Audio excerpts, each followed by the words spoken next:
Welcome to Rowdy Rants. We're back again. I got something to say. Now, for anybody that's ever watched one of my rants, you'd be familiar with what I've done with the Dreamers in DACA.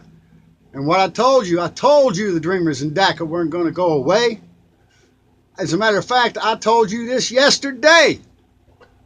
And what has happened in the news? Let me tell you about it. CEOs split from the GOP base to fight Trump's immigration reforms. We have one CEO. Let me get his name real quick. Doesn't matter that Trump had 63 million voters backing him up. Now, some people are more equal than others. One of them's name would be David McNeil. Chicago area CEOs who have donated $1 million to GOP is closing his checkbook until one of his employees can get amnesty because she was brought into the country by illegal immigrant parents. According to Politico, McNeil said, "I'm saying this as a political donor who's donated 7 figures in the last couple years. I will not donate any more money to anyone who doesn't support DACA, period. I'm putting my money where my mouth is." Well, Mr. McNeil, I guess one vote for you and one vote for me just ain't good enough.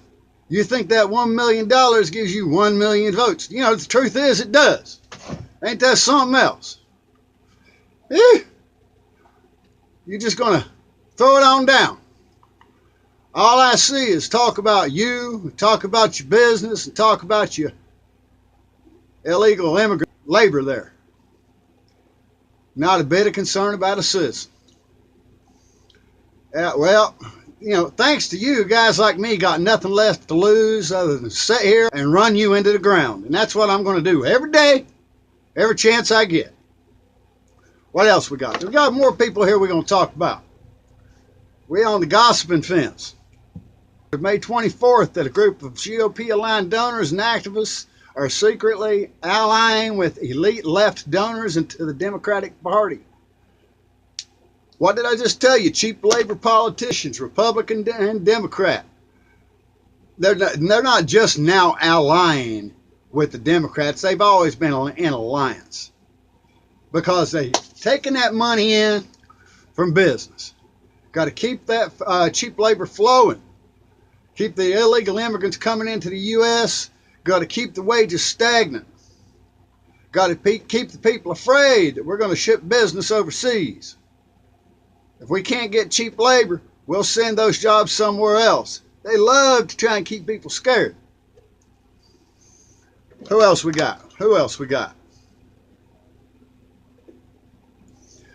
The network comprised of overlapping groups led by Democrats such as donor Rachel Pritzker and several veteran Obama administration operatives, as well as leading Never Trump Republicans like Evan McMullin, Mindy Finn, and William Kristol, aims to chart a middle path between the Republican base falling in line behind Mr. Trump and liberal resistance trying to pull the Democrat Party left. Yeah, you notice what they're trying to do. Remember what I told you about no compromise? Compromise is no compromise. This is it exactly. Everything for the immigrants, everything for business, everything for the politicians, nothing for the citizens. You are nothing to them. They're going to harp for your vote. They're going to go to D.C. and they're going to take that greasy palm money from business. Who else we got? Yeah, let me do a little reading here.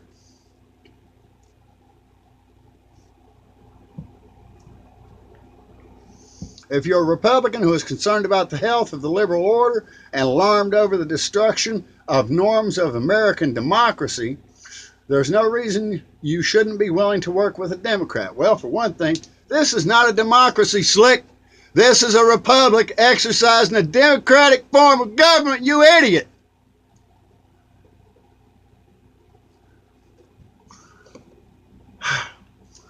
Jerry Taylor, a Republican who is president of the Niskanen Center, a moderate think tank that grew out of the libertarian Cato Institute.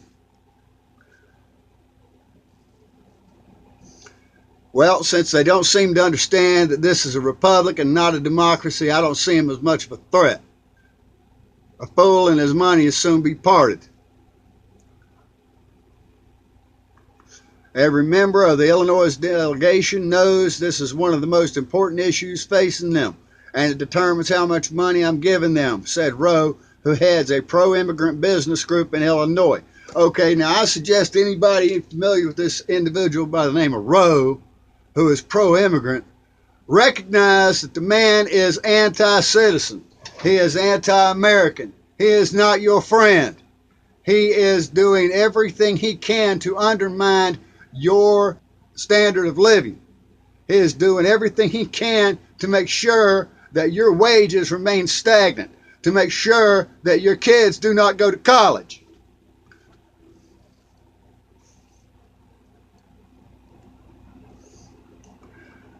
Further down it reads, in truth, we may not be a huge number of people, but in terms of being reliable, active donors, we're people who give every year to candidates, Rose said. Once again, you hear the threat about money. He's got one vote, I got one vote, but he's got money, so he's going to use that money to influence the candidates. Do you hear what I'm saying to you? Once again, the will of the people is being undermined by the bureaucracy. We are not in charge. Government is not working for us. Government is working to keep us in the dark. Recognize it, people.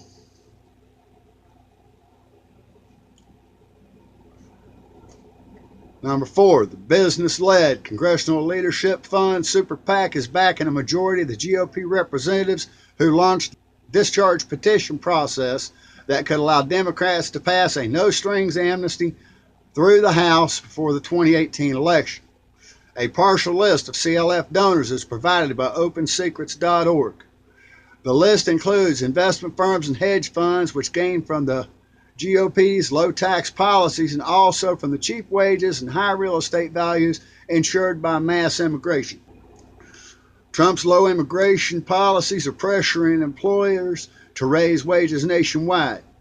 So far, those policies have delivered higher wages and overtime to many employees, including African American bakers in Chicago, Latino restaurant workers in Monterey, California, disabled people in Missouri, high schoolers, resort workers in Hilton Head, the construction industry, Super Bowl workers, the garment industry, and workers at small business, even Warren Buffett's railroad workers. What we're seeing is a pushback from industry. This is a pushback from the movers and shakers. And these movers and shakers are going to succeed if they're not cut off at the knees. These movers and shakers are used to getting their way. They're coming across and saying, I might have one vote, you might have one vote, but I got $1 million and you're going to listen to me. You're going to ignore him. Even if there's 1 million of him and 1 of me, I got $1 million that says you're going to listen to me. That's exactly what they're saying. Now, what you going to do, people? Are you going to sit there like a bunch of little peewees and keep crying? Or are you going to get on the phone, get registered to vote so that they know they're talking to a registered voter, start rattling those phones? Get in contact with the news. Get out and talk to your friends. Something's got to be done.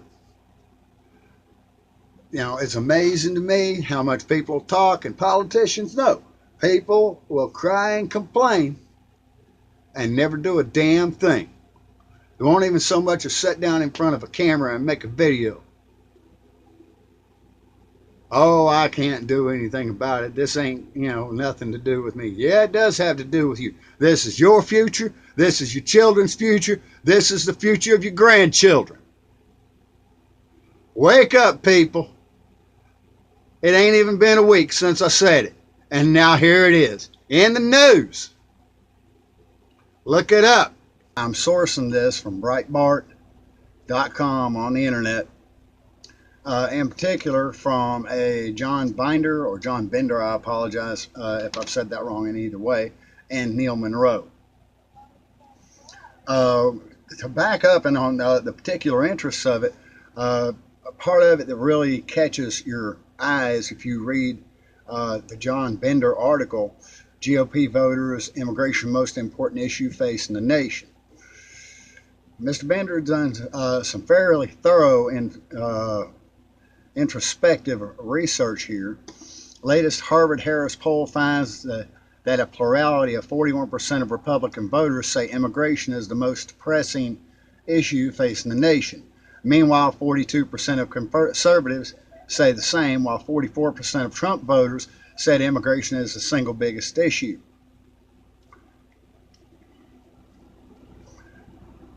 Further down, if you continue to read, rather than focusing on Trump's popular pro-American immigration reforms that would reduce legal immigration to raise Americans' wages, and the Republican establishment and donor class, has attempted to push the president to focus on uninfluential issues like tax cuts and prison reform. Trump, bucking the GOP establishment, has reaffirmed his commitments to cut legal immigration to reduce the burden that American citizens have been hit with for decades due to mass immigration. A visa lottery is ridiculous, you know. I mean, they take people from the lottery where you can imagine these countries are not putting their finest in that lottery. So I don't like the lottery, Trump said last week. Chain migration is a disaster. You look at what's going on where somebody comes in who's bad, and yet they'll have 24 members of a family. Not one of them do you want in this country, Trump said. So chain migration is terrible. The visa lottery is terrible. And we have to get rid of catch and release. Most recently, Breitbart News reported how the current legal immigration system has imported more than 10 million foreign nationals to the U.S. in the last decade, a population larger than the residency of New York City.